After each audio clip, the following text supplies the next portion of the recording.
To the question of Senator Aligarda, hindi po joke yun. Yung allocable, if you will note, during one of those hearings in the Blue Ribbon Committee, yun pong allocable, inadmit po ni former Secretary Bonoan. Nandun po silang dalawa ni Yusek Cabral nung tinanong po namin yung allocable. Tinanong po namin ano-ano po ba yung mga factors na nakapagdadagdag doon sa mga initial ceilings that have been established nung NEP.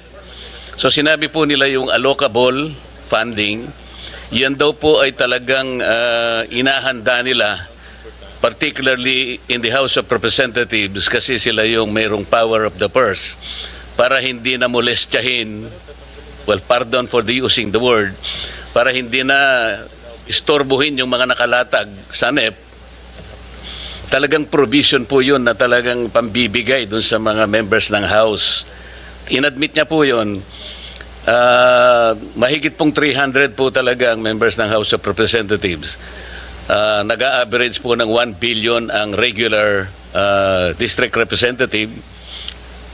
Average lang po yun. Merong mas mataas. Ang party list po ay 150 million. Masaya na po sila except yung mga party list na contractors. At pagkatapos po ng allocable, Mr. Chair, meron pang leadership funding. At dadagdag pa po yung unprogram at saka nga po yung difference na manggagaling po ngayon sa bicameral conference.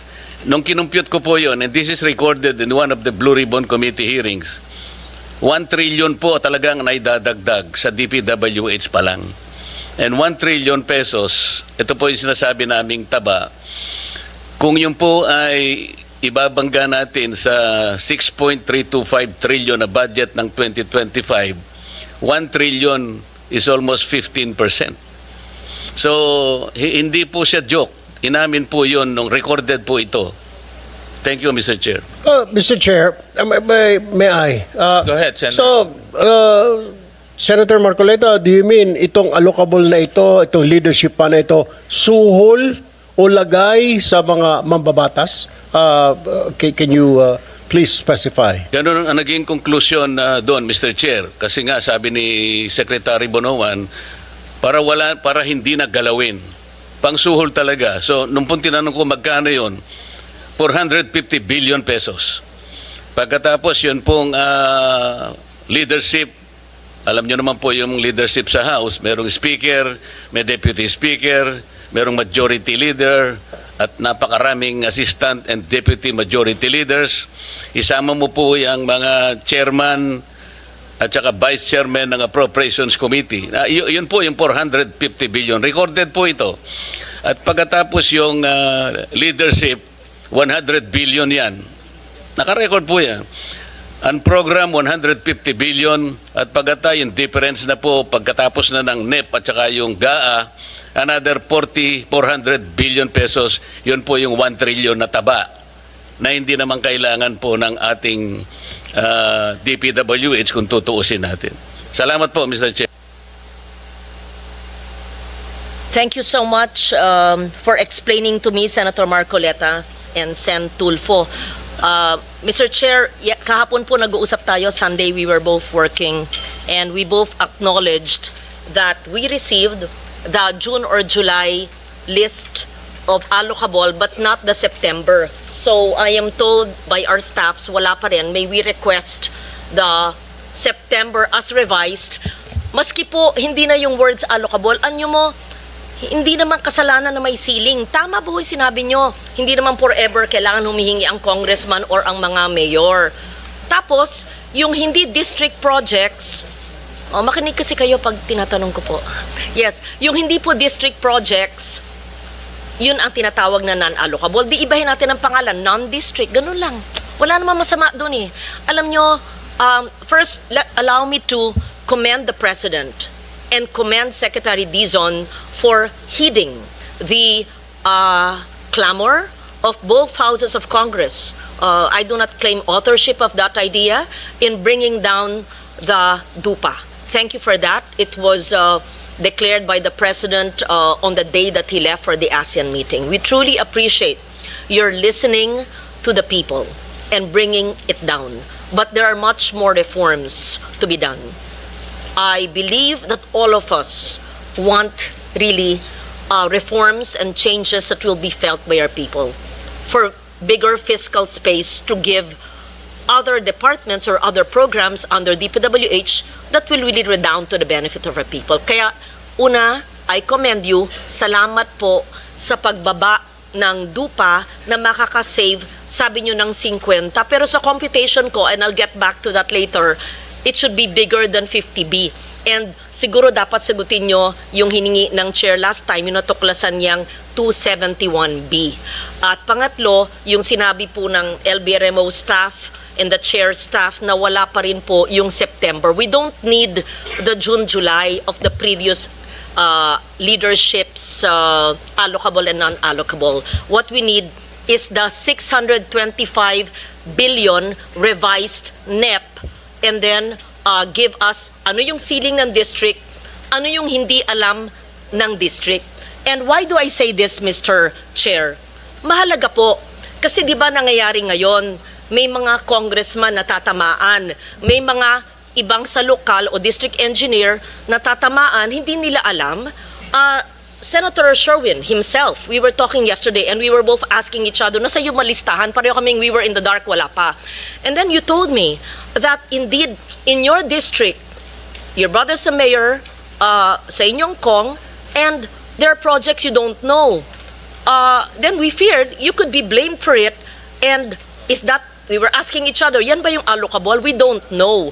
So, just to protect everybody who will eventually sign the GAA of 2026, what if kaming lahat dito, tapos pipirma kami, tapos sasabihin natin, pinirmahan nyo, tinanong naman nyo, tanggap nyo yun na may non-allocable, hindi nga Maski po iba na ang tawag natin, gusto lang po namin makita ano yung alam talaga ng congressman, alam ng district engineer, at yung hindi nila alam na maaring alam ng region, na maaring alam ng central na hindi alam ng region. Walang masama po doon, in all transparency. Diba? Am I conveying the same message we talked about? Yes. So, wag mo, please, I hope I'm not blamed. Because this, I'm speaking for the team. Kasi nag-usap po kami ng weekend. Yes. Yeah. Thank you. And Mr. Chair, in relation to those comments by Senator Ligarda, I remember we also requested that the DPWH provide us, kasi kung di po ako nagkakamali, kinors ko kay Yusek Ador Canlas, dahil nagbigay po sila ng proposed fiscal year 2026 DPWH infrastructure program based on HGAB. Ito po yung binigay nyo nung nakaraang hearing. Mr. Chair, ang request po natin, kung mabigyan po tayo ng 2025, 2024, and 2023 in the same format. Kasi po ang binigay nila, nakita ko po, is a detailed HGAB. It will not permit easy comparison Dito po, kung gamitin po natin itong format na to, sinabi ko naman sa ito, Yusek Ador, ang daling ikumpara. Halimbawa po, yung National Capital Region, 26.6 billion, di ba? So makikita natin sa 2025, 24 and 23 kung ano yung latag, because I remember sinabi ko kay Secretary Dizon na ang pinaka-importante mahimay natin kasi ang importante rito yung allocation po ng finite resources ng ating bansa. Region 1, 24 billion, CAR 17 billion. Sana sa ganitong format din po, napakadali na ikumpara natin yung 4 na taon. Madadali po tayo Yun po yung aking request nung nakaraang hearing, kung matatandaan po ninyo. Hindi po yung detalye. Mawawala na po tayo doon pagka yung detalye. If you are the one who submitted this format, in the same format sana, HGAB po, hindi po yung NEP. So, kung HGAB, puro HGAB po yon 2023, 24, 25, meron na pong 26. So, tatlong taon na lamang po ang inihingi namin to permit easy reference and comparison. Pwede po. Go ahead, Yusek Conti. Thank you, Mr. Chairman. With the kind permission of the Secretary, I would like to address first the manifestation and comment of Senator Lauren. Ma'am, tama po kayo at nagpapasalamat po kami sa inyong pag-promote and transparency, accountability, and fiscal discipline dito po sa ating budget process.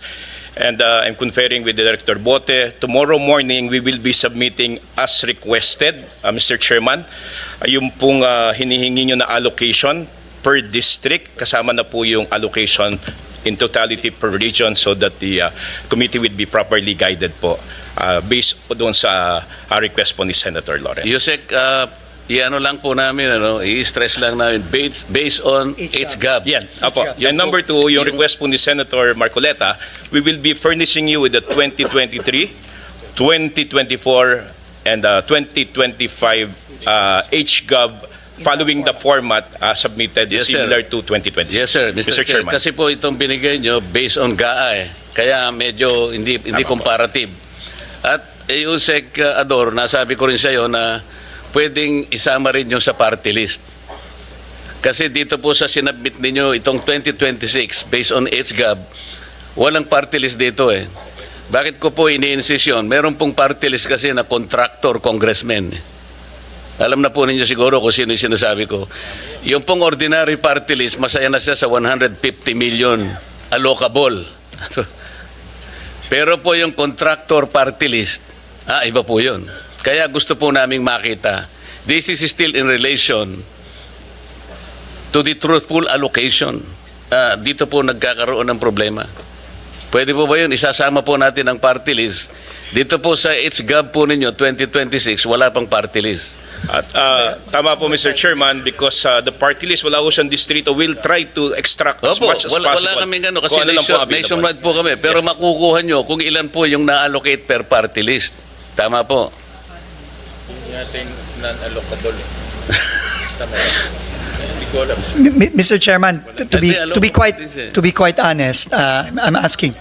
I think ang makakaalam lang daw po according to Sec Bote or would be the Committee on Appropriations in the House. Kung HGAB po ang pinag-uusapan natin. Nahihirapan po kaming kumuha nun eh. Kasi Oo nga po po. kayo, makukuha nyo rin eh. Lahat ng party list, alam po ninyo yung mga projects nila eh.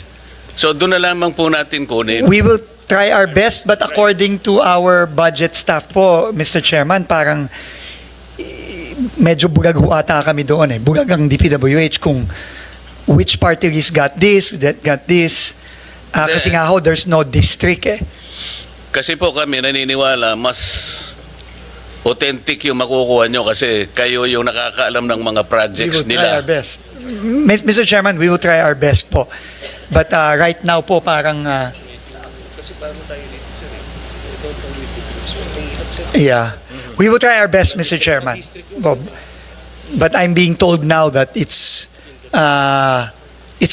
very difficult, goes to impossible to extract which district, which projects and saan yung inallocate for the Bigyan ko kayo ng party clue list. para hindi po kayo mahirapan, Secretary.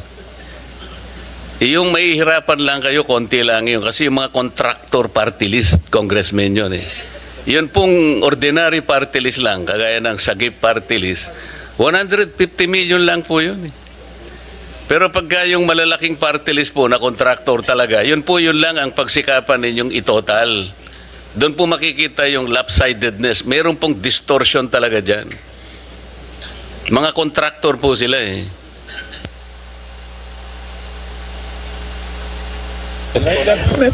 Mr. Chairman, we will also write the Committee on Appropriations and seek their assistance also kung paano po ang kung maibibigay nila sa amin yung detalyeng yun. But as of now, I don't think we have that information. Meaning we cannot extract from the HGAB specifically kung which line items, which projects were allocated or allotted to a particular party list representative. Sa planning Unlike the district. Unlike the planning districts. service ninyo, Secretary, nakukuha po yun. Opo. Sige po. Kasi si Yosek Cabral noon, alam niya lahat yun eh. Sige po, Mr. Chairman. Unfortunately, Yusik Cabral is no Mr. longer in Mr. the Chair. department, but we will try our best. No? Mr. Chair. Senator Tulfo. Yeah, I would just like to ask the planning service sa finance ng DPWH.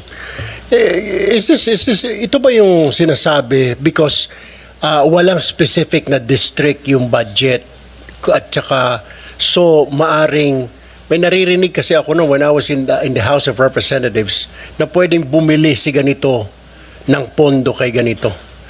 Hihingin ni congressman ganito kay congressman ganito yung pondo. Where in fact, naka-allocate sa district niya, dadalhin sa kabilang district or ibibenta.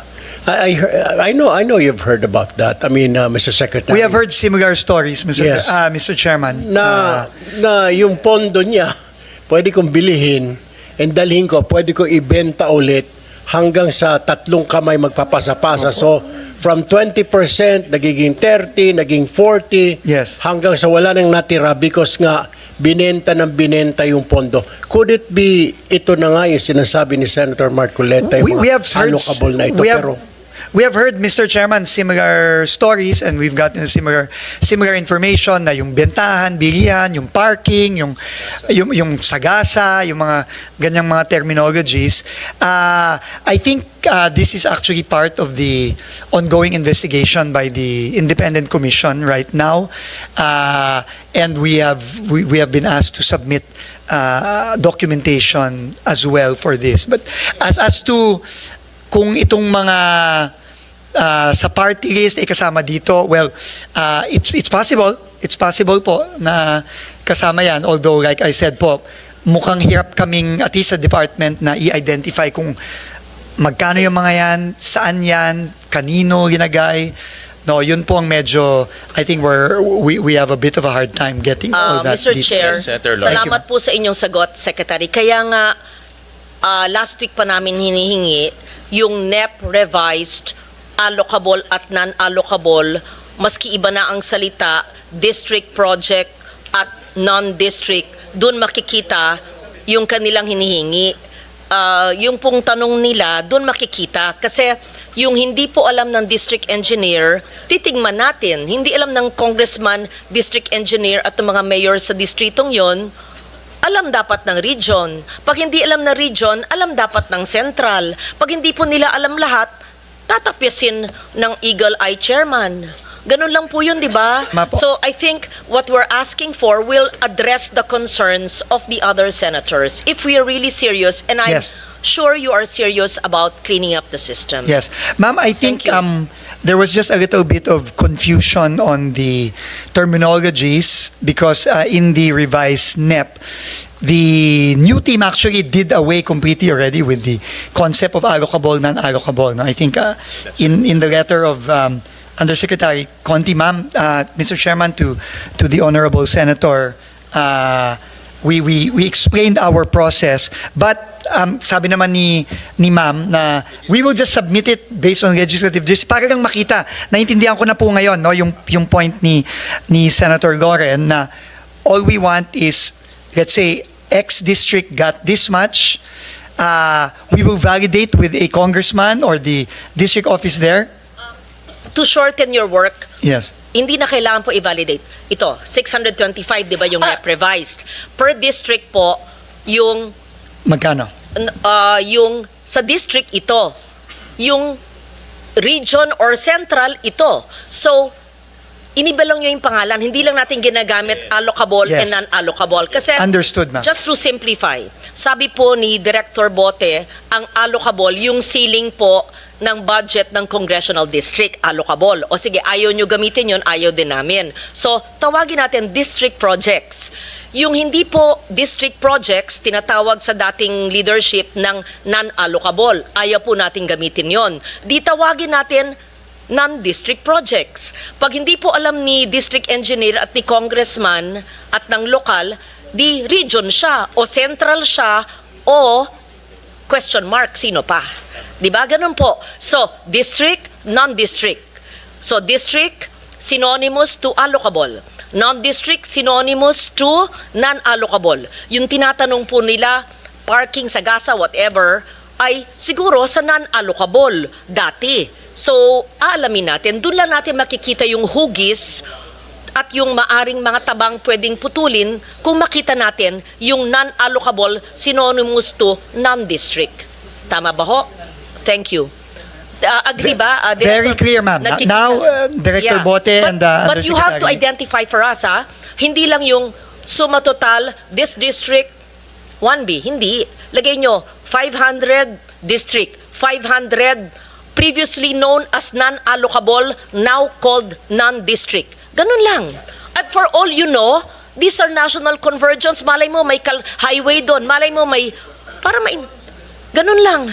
Ganun lang. Pero detalya. Oo. Thank you, Mr. Very Chair. clear, Mr. Chairman. Ma'am, very clear po. I was told po by ASEC Bote and Yusek Nick, they can submit this by tomorrow morning. Submit to the committee, Yusek. I think ang punto naman ng mga senators, Secretary Dizon, in the past kasi bigla nilang may lumalabas na project, no? At kung nasundan natin yung Blue Ribbon hearings, sila na nagsasabi, yung mga resource persons, sila Bernardo, sila Alcantara, na kaya nilang maglagay ng project nang hindi alam ng local government, hindi rin alam ng mga congressmen. No? Ang usapan, ika nga, nasa taas.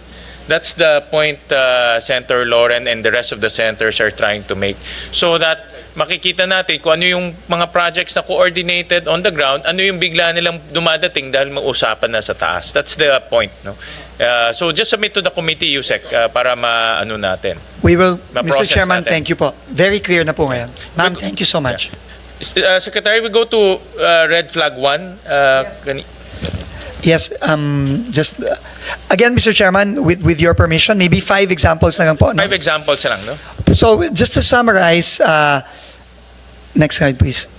Projects with no station numbers. Ito po, no, yung po yung observations ng committee, which we agree. Projects with no station limits now have been updated with station limits. For school buildings, station limit is obviously not applicable. So yung school ID number na lang po ang ginagay natin para po klaro na it is a real and not a guni-guni school, no, para lang ho very clear. So next, so there were 4,566 identified by the committee. Again, we're very, very thankful po for identifying these. As of yesterday, 4,085 have been corrected with station numbers amounting to 180.3 billion out of the 201.3 billion. So ito po yung nasubmit na namin. I think there are already specific annexes to this. And the breakdown per region is as follows. Now, just to give some examples, ito po, for example, sa Cordillera ulit, no, ito po ay isang, I guess, new road, Cagayan, Padig, Cupis Road leading to Nabuangan River, in Barangay Cagayan, Apayao. No, 69.5 million. Naglagay na po ng station numbers ito from start to end. No? This is an example of this. No, may station, hindi ko na babasa. Meron naman yan. No? Next slide, sorry. Ito po. No? So from the old line item, sorry, which without station numbers, ngayon po meron na. So, same project, but now station 7 plus 543.00 to station 8 plus 933 Barangay Cagayan, Corner, Apayao. No? So this is just an example. Another example in the NCR. This is a school building, Mr. Chairman, obviously, and it is a retrofitting of a multipurpose building, which is a school building in Moises Salvador Elementary School, Manila, 103 million, and this is these are the geotag coordinates as well as the school ID number, and you will see it in the next slide. Next slide, please. Ito na po, no? Instead of retrofitting of multipurpose building Moises Salvador Elementary School, Manila City, it is now retrofitting of multipurpose building Moises Salvador Elementary School, school ID number 136464, Maceda Building, Manila. So, So ito po no ang example naman ng eskwelahan no. And by the way, Mr. Chairman, and again thanks to the committee, from now on ganito na po ang gagawin ng DPWH in future budgets no. Talagang it will be as detailed as possible na with either station numbers or school ID numbers for school buildings. Maybe we can go to the Visayas as an example.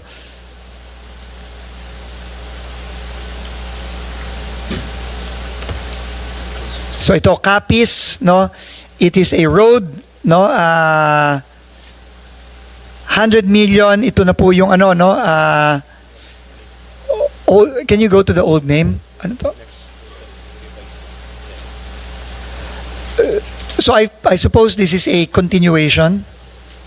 Tapos wala siyang kilometer. So meron na pong kilometer K0011 plus 078 to K0011 plus 688. So I guess this is the number of meters, no? Number of linear meters. Maybe one more in the Visayas, maybe? Negros Island region, again, construction of road, Barangay Cangabo, La Libertad, Negros Oriental, 38.7 million. This is the picture. And then there will now be station numbers, station limits. No, station 2 plus 670 to station 3 plus 970. La Libertad, Negros Oriental. And maybe finally in Mindanao, Zamboanga del Norte, again a picture of the road with the geotag locations, and then for 20 million pesos, and then the station limits, the new name will be construction of the road with station 000. I think it is a new road, that's why it's station 00 to station 1 plus 000. So 1 kilometer po yung gagawin for 20 million pesos. So again, moving forward po, ganito na ang gagawin natin through the district engineering offices. Can we go back to the first slide, please? Mr. Chairman, again, the second slide, 4,085 have been identified. Out of the 4,566, so almost 500 projects have not yet been identified, totaling roughly about 21 billion pesos. Again, we were requesting for more time, but again, if we are not able to provide, then we would welcome the committee removing these projects that have not been validated and stationed from the HGAB, Mr. Chairman. But similar to the red flag number 4, we hope we can get a little bit more time. But if not, of course, we leave that to the discretion of the committee. Secretary, in your review of these projects, lahat to legitimate projects, meaning itong mga projects merong talagang pagdadaanan yung kalye, meron talagang i-construct na kalye in your review. Yes, according to the implementing offices, that is correct, Mr. Chairman. Okay. Then if that's the case, ganun na rin until Friday. Let's give it, kasi konti na lang, no? We're talking about 500 projects eh. Opo, Let's give it 500 until Friday para at least matapos na natin Opo. to. And again po, kung hindi po ma-validate at hindi po mabigyan, then Yes, kung hindi please- talaga, please by remove Friday, them. By all means. tatanggalin na lang natin yun. Maraming salamat po, Mr. Actually, Chairman. because of this hearing and the interventions of our senators, may mga nag-reach out sa amin. Like for example, I'll flash this on the screen, si Congressman Colliantes. Nag-reach out sa amin. Sabi niya, itong tatlong project, doble to, no? Duplicates. So sabi niya sa Committee on Finance, yan. We have, Mr. Chairman, we have also received the same letter from Congressman Colliantes from Batangas. We have also received a similar letter from Congressman Biron of Iloilo, also saying na hindi niya alam yung proyektong yan, so pwedeng pakitanggal na lang.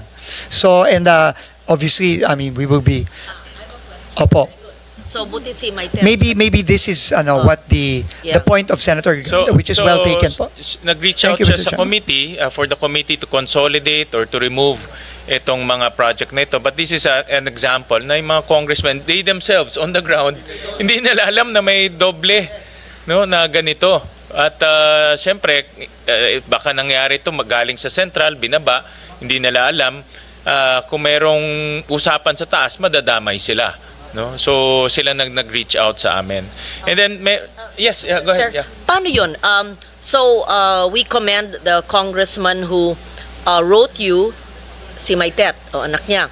Pero, paano yun? Bababa naman yung kanilang NEP-EDGAB. Dapat palitan naman ng tamang project. I-restore naman. Di ba? Mr. Chair, di ba fair lang? Kasi, Hindi na sa kanila, no? But in this sa case, the erata letter. nila. Pwedeng depende na sa i-erata. kanila. Papayag tayo. Mr. Chairman, in fact, I think this is a very, very important point, no, of Senator Regarda, and very, very welcome point, because as you know, I mean, we need to build roads, we need to build bridges, we need to build classrooms. So, if the congressman, for example, Congressman Collantes has a different project in mind, then we can include it as an agency errata, no, to the Committee on Finance. Pag classroom ang gusto, para Sa siguro DepEd po mas siguro less yan. corruption pag classroom. Paano yun? Hindi naman sa inyo. I-erata nyo from your budget, pero kayo magko-construct, pero DepEd budget yun. So how will it be reflected in the GAA pag classroom? Can it be called a multi-purpose tapos gagawing classroom? Pwede ba yun? Legal ba yun? Because ang nagko-construct naman ng classroom, DepEd. I mean, DPWH from the DepEd budget, although now may options. So, to be fair to the congressman, ayan. So, parang hindi man magalit pa congressman sa akin na binababa namin lahat dito. Kung pinapalitan nila dahil hindi nila alam, di yung kanilang NEPGAB, bababa naman for being honest. Why should the honest ones, I'm not saying the others who are not nagsusuplong, hindi honest. Pag ibig sabihin yung eagle eyes, kamukha ng chair, tas isusumbong, mababawasan man mga tao niya. So kung i-compute po yung per capita sa kaniyang distrito, liliit, di parang disincentive ito, hindi na ako magsumbong, bababa ang NEP at GAB ng distrito ko, ang dadaling ko sa distrito, konti. That's not being trapo ha, that's not being corrupt ha, because people really look at the benefits per capita ng representante na tinutulong sa distrito. So siguro naman po, sa mga valid na proyekto, gaya ng classroom, multipurpose pwedeng classroom, pwedeng palitan dahil sa hindi alam. Kung papayag yung chair, that's my simple question. What is the legal way of doing an errata of a valid project? Thank you. Paano po yun? Constitutional Yeah, amendment. I think ang process is we can amend, but we need to know kung anong exactly i-amend natin kasi yung need on the ground mas kabisado ng congressmen and LGU yan no? So we need to get guidance from the congressman or the LGU pagdating sa ganyan. Is it May mga Tama si Chair, hindi raw errata, sabi ni Attorney Doblon at ni DG Irene, amendment, pero hindi siya individual. It's an institutional amendment because of all these changes now. It's not just one district, 2, 3. It's really districts na nakakita ng flags or bumaba ang kalang NEPGAB not on their own doing. Let's say nagsimula ang NEP sa 3, naging 1 kasi maraming nagtakbuhan na daga na natakot sa district or kasi natanggal yung flood control, i-institutional amendment. Kamukha yung kay Maitet na distrito, siya ang nagsabi sa chair, wag naman parusahan na nawalan yung mga tao niya, papalitan, let's say, ng classroom or whatever na valid. Tama, amendment. O sige, Yeah. sige. I just wanted to manifest that. Thank you, Mr. Mr. Chair, if I may po, I think, bottom line no, para maintindihan po tayo ng mga kababayan natin, I think all we all want is to make sure that the projects are beneficial to the communities and the districts. I think without these projects becoming ghost projects or substandard projects or projects na pinagkakakitaan lang. I think that is the objective of everybody, and we fully appreciate po the suggestions of the committees, the projects that have been pointed out by the committee, and we will work po on the proper mechanism by which we can correct all these problems that we have, that the committee has pointed out, that some congressmen have pointed out, so we can really have a budget that will really be beneficial to the districts and the communities at hindi na nanakawin po. So we will work po with pasensya na po, I thought na pwede pang mag-agency errata. I was just informed na hindi na daw pwede at this point. But we will work with the Committee on Finance po for the appropriate institutional amendments that need to be made to make sure na maayos po itong budget ng DPWH ng 2026. Thank you very much, Mr. Chairman. Thank you, Senator Secretary. Loren. Meron din akong example na baliktad naman, no?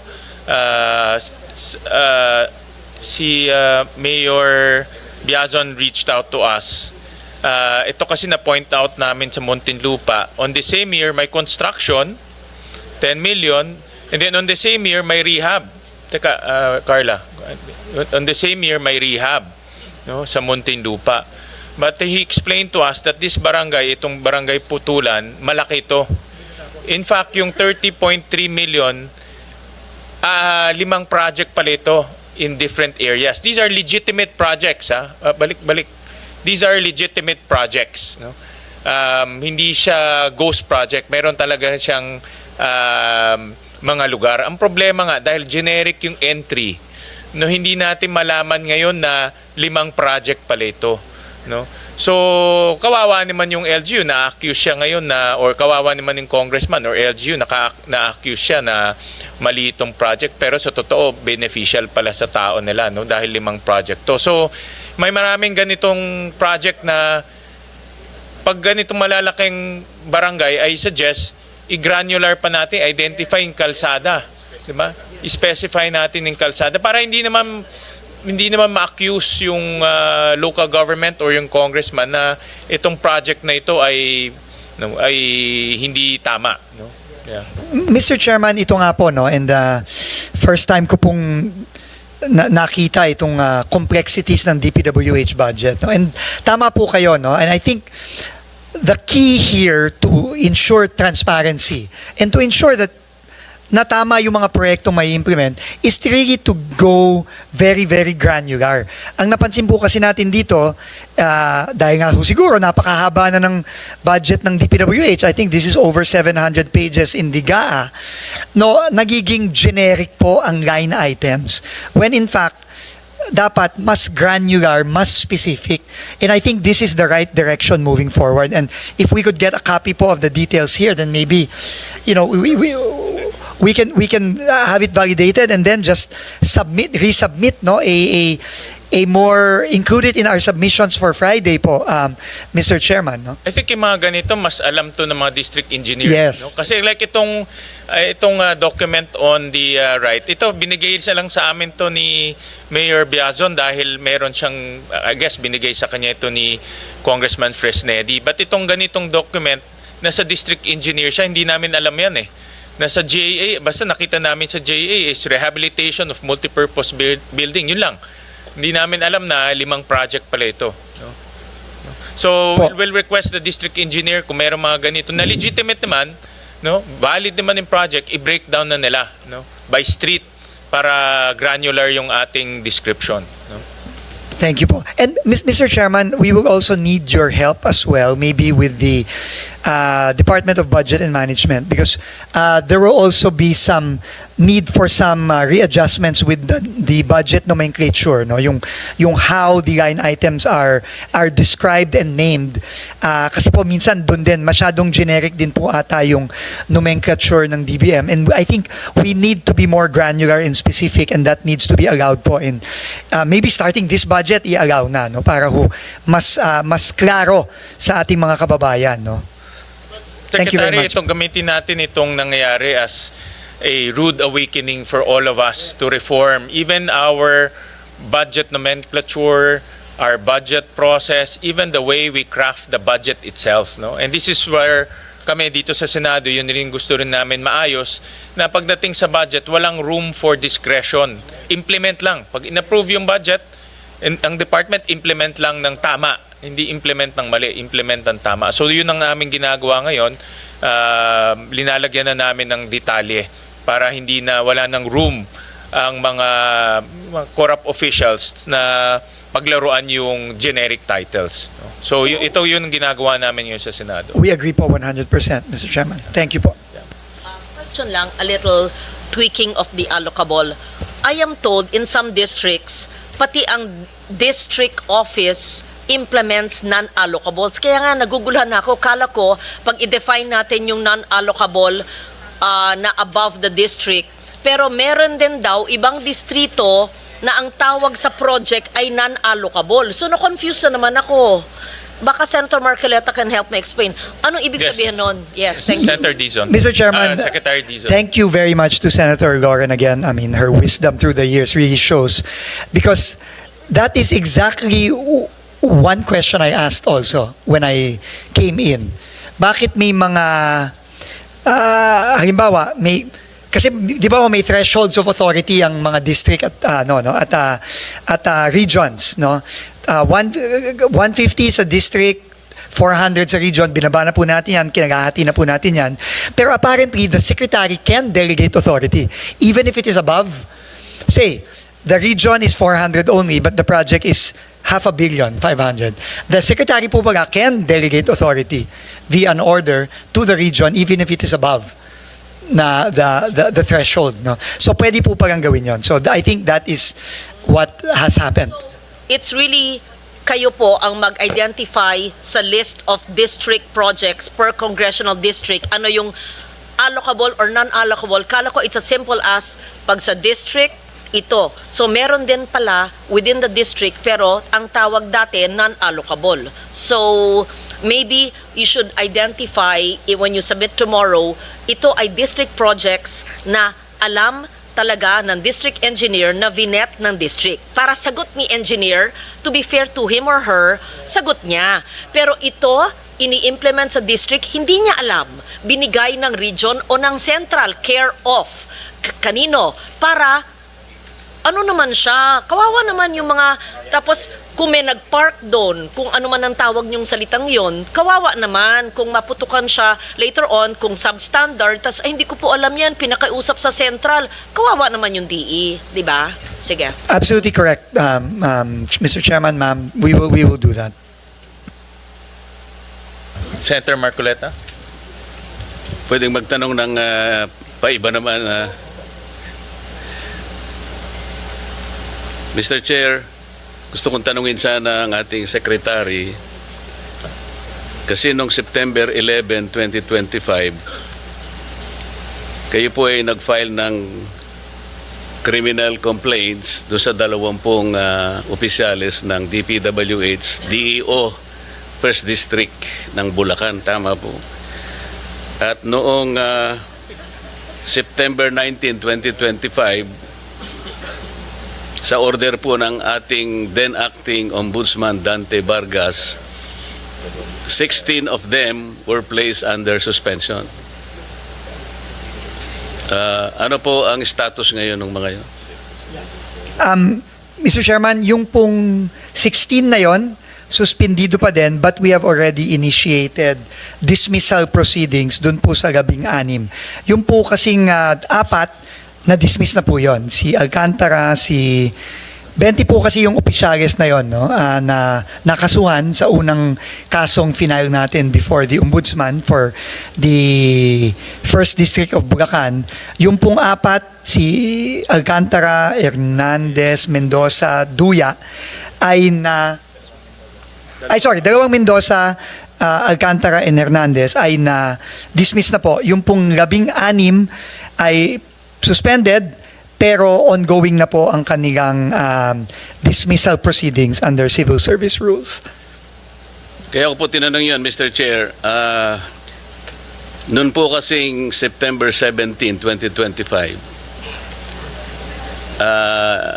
the acting Ombudsman Dante Vargas issued an office order na ang nangyari po, lahat po ng criminal or administrative complaints that were filed within 10 days prior to that order, meaning to say, magsisimula ng September 7 to 16, mawawala yung docket number. Ang epekto po noon, dalawa po ang epekto. Halimbawa po, yung September 15, 2025, wala pong connection ng DPWH dito. Kaya ko lang nabanggit yung September 15, 2025 complaint. Ito po ikasali doon sa 10 days na inalisan po ng docket number prior to September 17.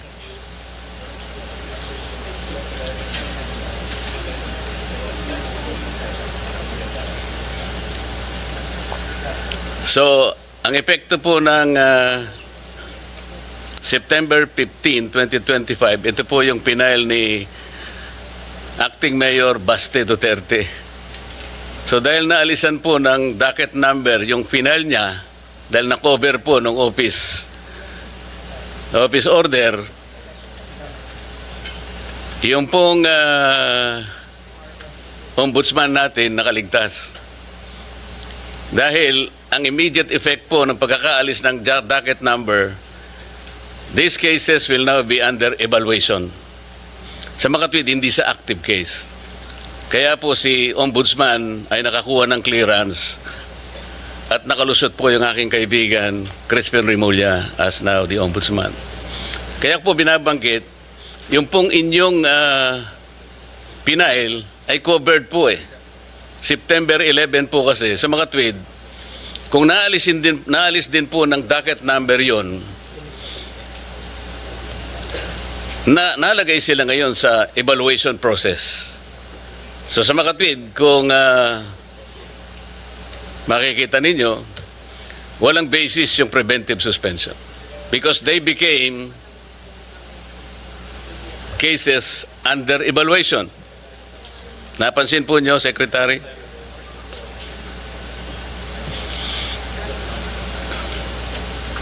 While it benefited the Ombudsman, the applicant Ombudsman at the time, hindi po nagkabisa yung suspension ninyo because both of these cases were covered under the order issued by Dante Vargas. So may nagsasabi nga, Mr. Chair, kapag ikaw ay nanalangin para umulan, kinakailangan ay pagtiyagaan mo yung putik na idudulot nito. So, nasaan po ngayon yung suspension? Opo. So hindi pa, right now po, ang immediate po kasi naming naging action pagka-file namin ng kaso ay ito nga po, no? Nag-show cause order kami sa lahat to initiate administrative proceedings against the 16 na hindi pa dismissed. Nagpa-show cause order na kami agad-agad sa kanila para masimulan na po yung administrative case against them, no? And in the process of that, when we received the suspension order from the Ombudsman, sinuspend na ho namin at Which is nag-appoint. ineffective. Yun ang sinasabi ko po. Opo. Pero right now po, hindi naman po ginif. So right now they are all suspended. No, at ongoing na po yung administrative process against them. So for all intents po sa amin, at least sa administrative case, tuloy-tuloy lang po kami, Mr. Chairman.